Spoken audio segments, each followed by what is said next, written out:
The average human spends 20% of his life studying a particular subject, but it's about jostling with problems. The interesting fact here is that a human spends 100% of his life jostling with problems. I have spent 20% of my life on this planet, and I have come to this conclusion that we don't solve our problems. We don't solve the problem that's being asked. For example, if, in a relationship, if your wife asks you that go put out the trash, you don't go to the flower store and get her an expensive bouquet. That won't work. You need to throw the trash out. Similarly, it's about jostling with problems. I jostled with a problem that has left an impeccable mark on my life.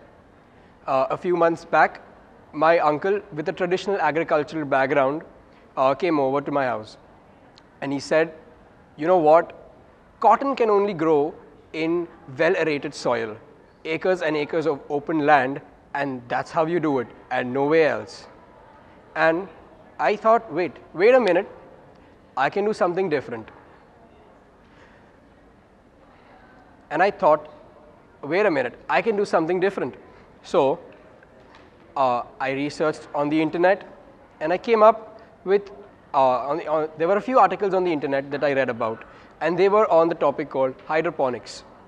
Now, hydroponics has an underlying principle that you can grow anything using a few PVC pipes. Now, my uncle didn't quite digest that idea, and being a problem solver as I am, I set out on a journey. I researched the net for a few days, and I came up with my own version of a hydroponic system, combining the efficiency of hydroponics and the simplicity of aquaponics. Now, what's next? I chose basil as the first guinea pig of the contraption. A few seedlings of basil, 50 milliliters of a magnesium-based nutrient solution, a water pump, and a few PVC pipes. That was the starting point. My balcony had become my makeshift lab. 3 PVC pipes of 3 feet each, and 4 20-watt tube lights and 1 60-watt LED to give the amount of heat required. With a water pump pumping fresh water from the reservoir in a continuously circulating motion. It took 10 days for the seedling to germinate, but then problems struck again, a fungal infection, and every single seedling died. This went on for the next 15 trials, 5 months, 15 trials.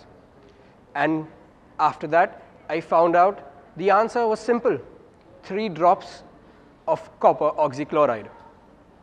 Something so small having an impact so huge.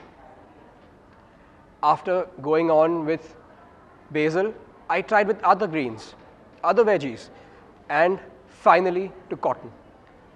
There was always this little voice in my head saying, give up. You don't need to do it, give up. But I read on the internet that India amounts to 70% of cotton exports global. Now guess if the El Nino effect or the drought effect hit our country, the entire economy would vanish, nearly the entire economy. So that gave me the overwhelming vigor that I needed to restart the project. 5 months later, I come up with the final solution.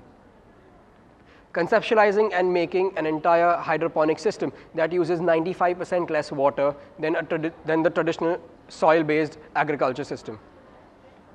The system is abysmally inexpensive, easy to maintain, and every square meter is about $100 US. I could grow basils with leaf sizes 5 times that growing in regular aerated soil-based pots. I am yet to test on the cottons, but I think I have stepped into a lottery here. Isn't this what life is all about? Sustainability.